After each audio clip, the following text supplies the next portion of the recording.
I'm in the way, the bright and shining way. I'm in the glory land way. Telling the world that Jesus saves today. Yes, I'm in the glory land way. I'm in the glory land way. I'm in the glory land way.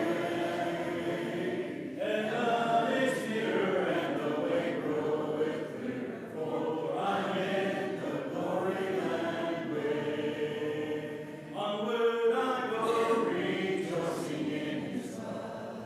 I'm in the glory land way. Soon I shall see Him in that home of love. Oh, I'm in the glory land way. I'm in the glory land way. I'm in the glory land way. Heaven is nearer and the way groweth clearer. Oh, I'm in the glory land way. Our next song will be number 345. 345, Love Lifted Me. And Al Chandler will lead us in our opening prayer. I was singing deep and stay on the peaceful shore, very deeply stay within, seeking to rise no more. But the master of the sea heard his very cry, from the waters lifted me, now safe am I. Love lifted me to me, love lifted me to me, when nothing else could help. Love lifted me, love lifted me to me, love lifted me to me, when nothing else could help. Love lifted me. Souls in danger, look above. Jesus completely saves. He will lift you by His love out of the angry waves. He's the master of the sea, builds His will away. He, your Savior, wants to be saved today. Love lifted me to me, love lifted me to me, when nothing else could help. Love lifted me, love lifted me to me, love lifted me to me, when nothing else could help. Love lifted me.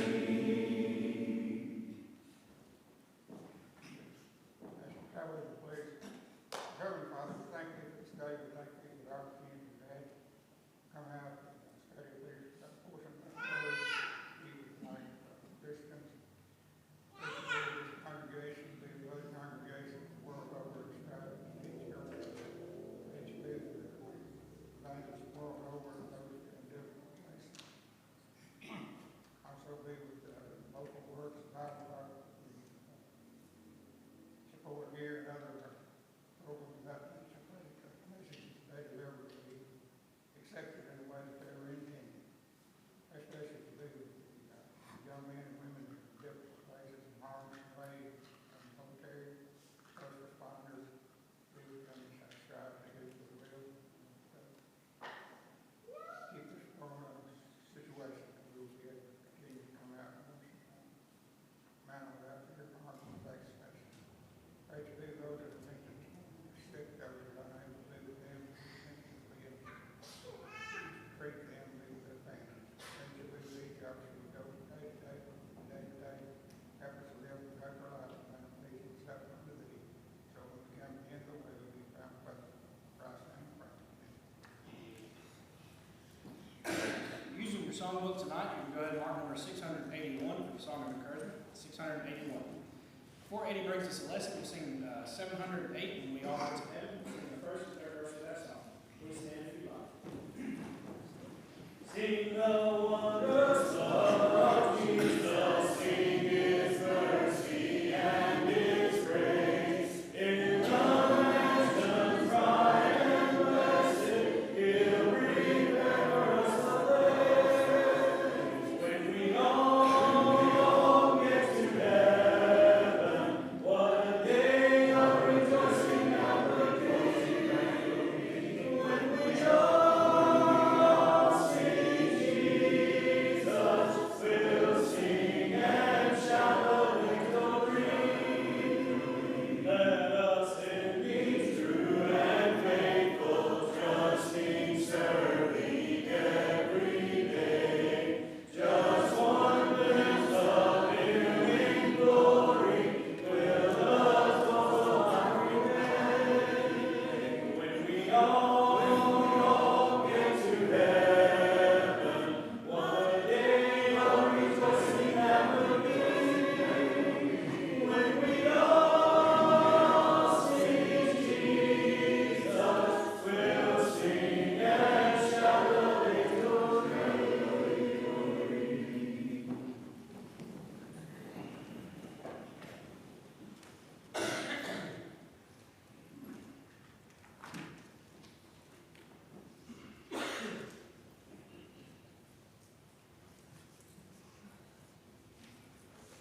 With everything happening in the world as we notice on television, when it comes to disasters, one may ask the question, is God trying to tell us something?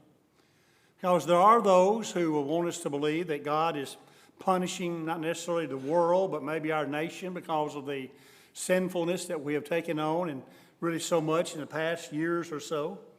But what about all the earthquakes? What about the tsunamis and tornadoes and fires and floods and hurricanes and anything else you want to tag on to that? Is God really trying to tell us something?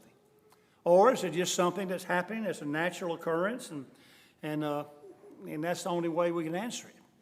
Well, again, a lot of individuals have a lot of speculation, and many times they ask the question, who's to blame? Do we blame God for what's happening? Do we blame just nature for what's happening? Who do we blame for this? Do we blame ourselves maybe for what's happening? Everybody has this, how the earth's warming and causing all this stuff to happen. Again, who's to blame is a good question. Yeah, or is anyone to blame? Again, another question like that.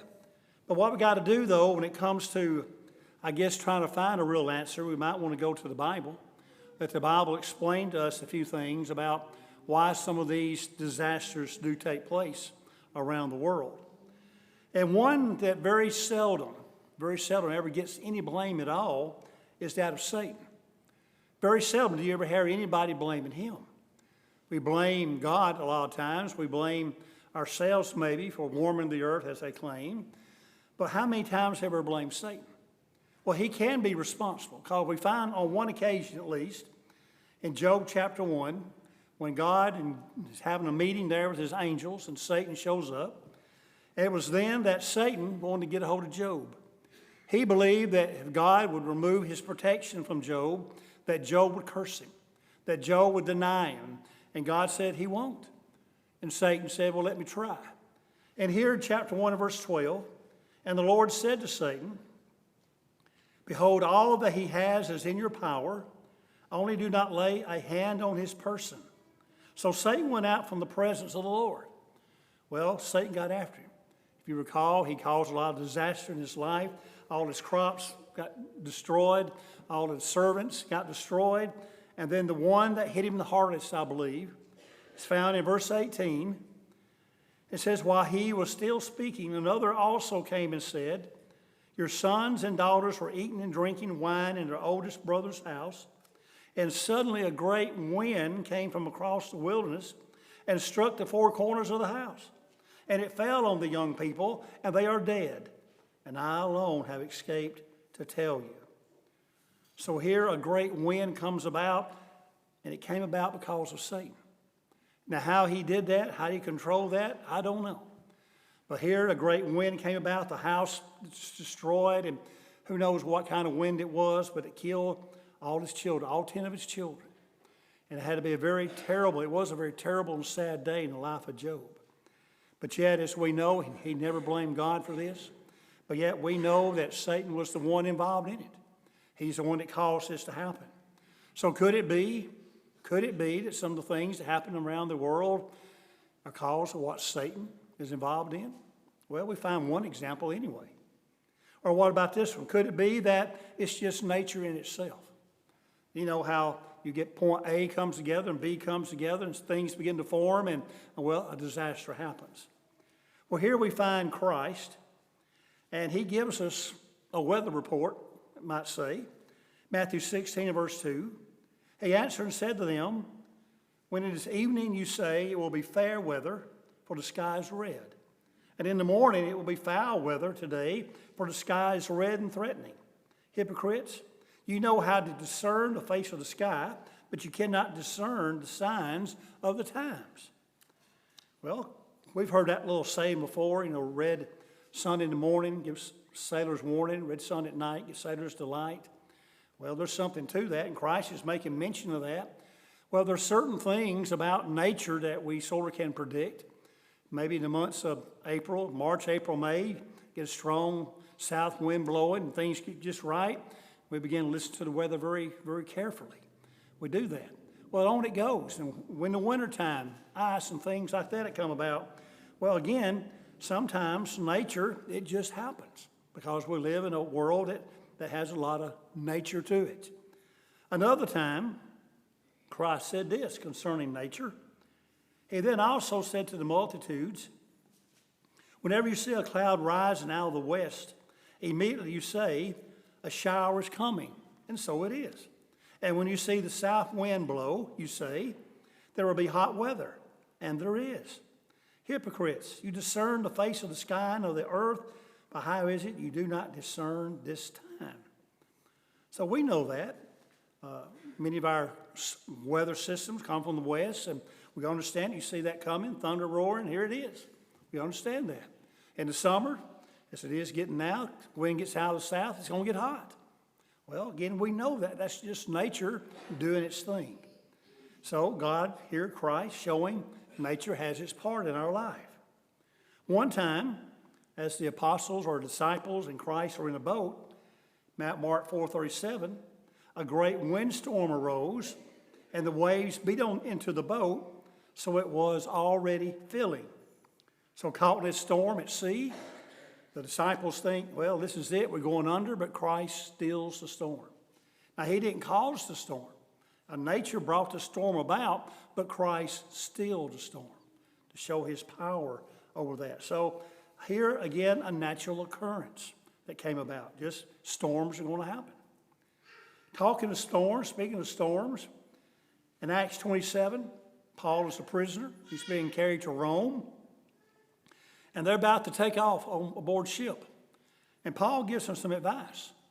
He says, now, when much time had been spent, and sailing was now dangerous because the fast was already over, Paul advised them, saying, men, I perceive that this voyage will end with disaster and much loss, not only of the cargo and the ship, but also our lives.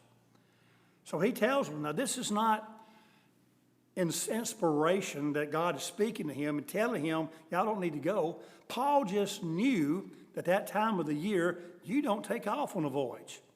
Things can happen. Storms can arise. And he said, we don't need to do it. But they didn't listen to him. In verse 14, but not long after, a tempestuous head wind arose called Euroclydon. We call it probably a hurricane. And then in verse 21, but after a long abstinence from food, then Paul stood in the midst of them and said, men, you should have listened to me and not have sailed from Crete to incur this disaster and loss.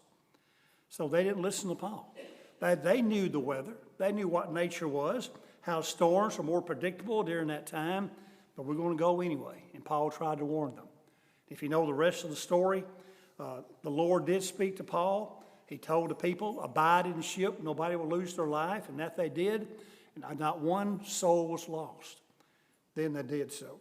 So here we find nature taking part in the scriptures.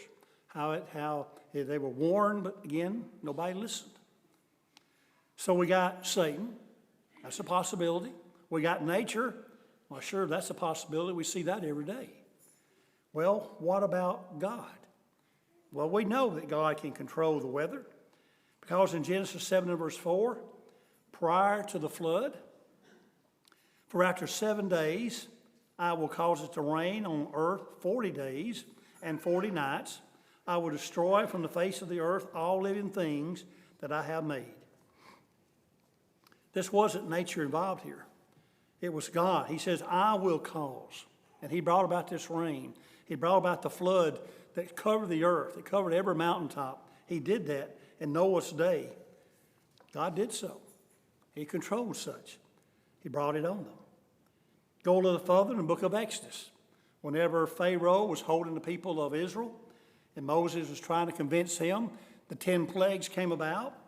In Exodus 9:18, one plague was of hail. Behold, tomorrow about this time, I will cause very heavy hail to rain down, such as not been in Egypt since its founding unto now. A hailstorm, and it just destroyed everything. If you read about that in Exodus 19 when it came about, Exodus 9 when it came about. So here, God was responsible for that, trying to change the heart of Pharaoh. Look how powerful he is. You don't have power over God.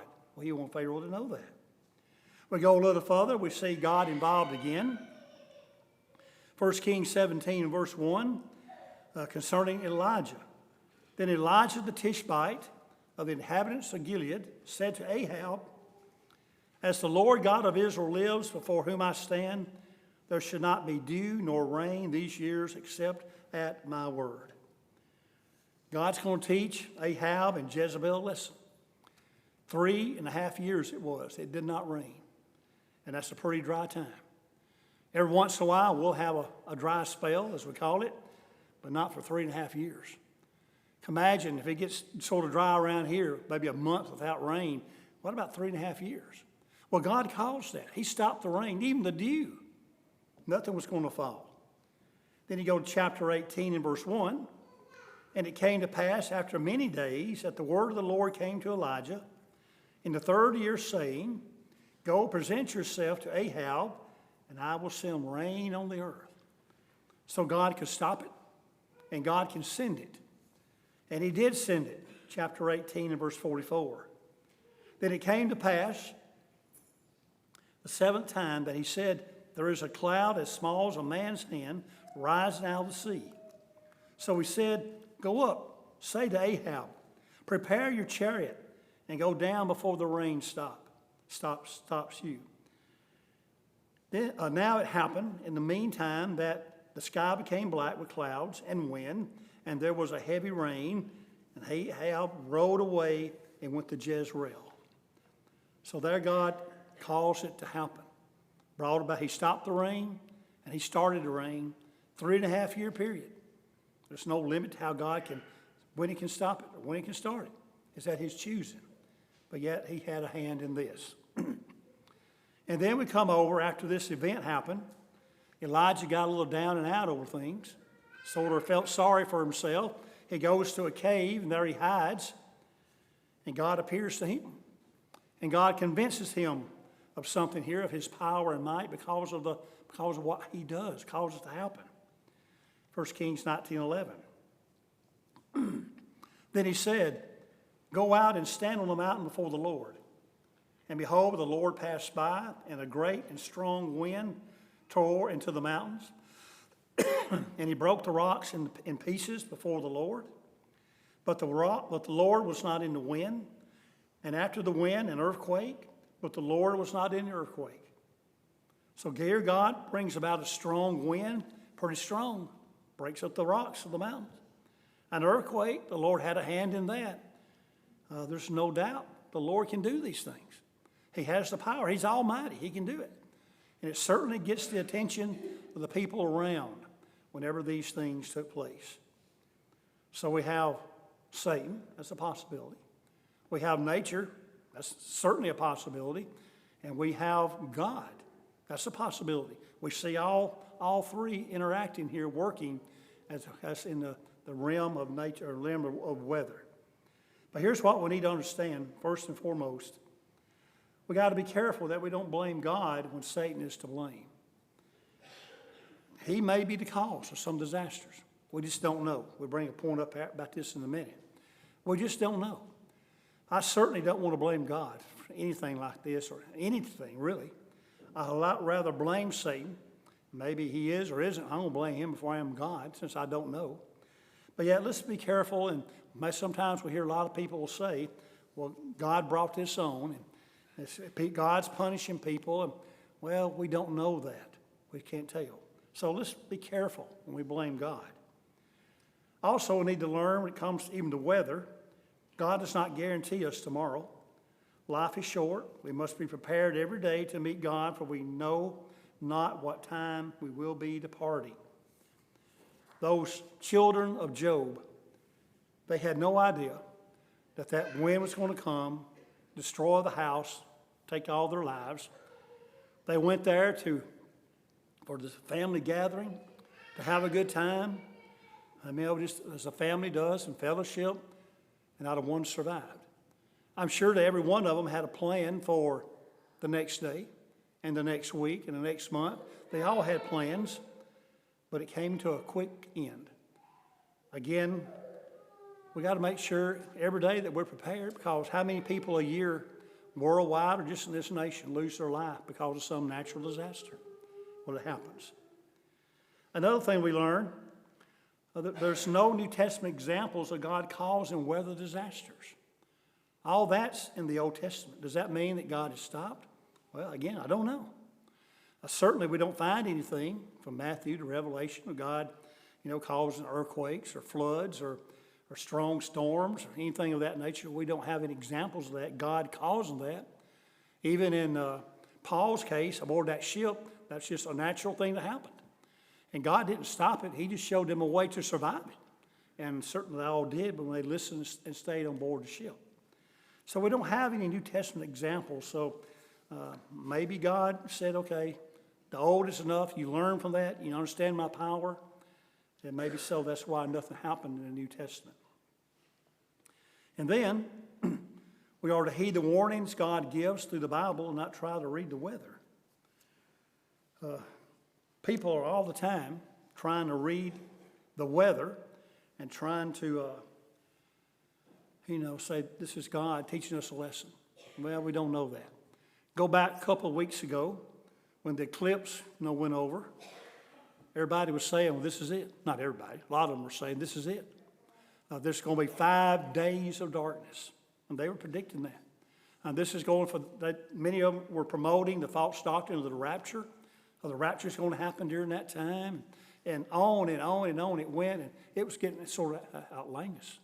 It's crazy what the people were saying. But the thing about it is, if you go back to 2017, they were saying the same thing. When another one came over, they're saying the same thing. It didn't happen then. But yet people didn't learn. And here we were in 24 making the same predictions. Again, we got to understand that there's no predicting of this. Christ said there wouldn't be any warning signs of this. It would be like a thief in the night. Everything would be going on just normal. So again, Bible gives warnings. Don't try to predict things. Don't do this based even on the weather. And then the next one, the last one here, if each disaster had a signature, it would make it a lot easier to understand why. There's no fingerprint on it saying this is of God, or this is of Satan, or this is nature. We just don't know. We just don't know. So it'd be best, instead of trying to go out here and put a blame to someone, let's just say we don't know. We have examples of all of these things happening in the Scriptures, but to say who sent it, why he sent it, is it punishment, is it not, we just don't know. And therefore, we need to have a knowledge of these things so that we can answer those who come about and try to turn every little dark cloud saying it's God, or every time the moon darkens or sun darkens, oh, that's God at work. No, we don't need to go about that. All that is foolishness. It's nothing we can go back and say, here's book, chapter, and verse 4. It just doesn't work. So who's to blame? I don't know who's to blame. It doesn't matter who's to blame. It's the thing to be ready whenever things do come about, and we're prepared for those days. Whether nothing else happens that will cause a disaster, we live a long life and just die in our sleep, we need to be prepared for that. Or wherever a disaster could occur, whatever, be prepared for that. And have our souls prepared for that day when we meet God. If you're not a Christian, I hope you're prepared. Get prepared if not, and make your life right by being baptized into Christ, begin your walk with Him. Or as one is a Christian, you can see that believing too much of this stuff can cause us maybe sometimes to doubt God. We never want to doubt Him. Job didn't doubt Him. We don't need to doubt Him either. God is in control of all these things. And if we can help you in any way through prayer to be a stronger Christian or come back to our Lord, do that tonight as we stand and sing our invitation.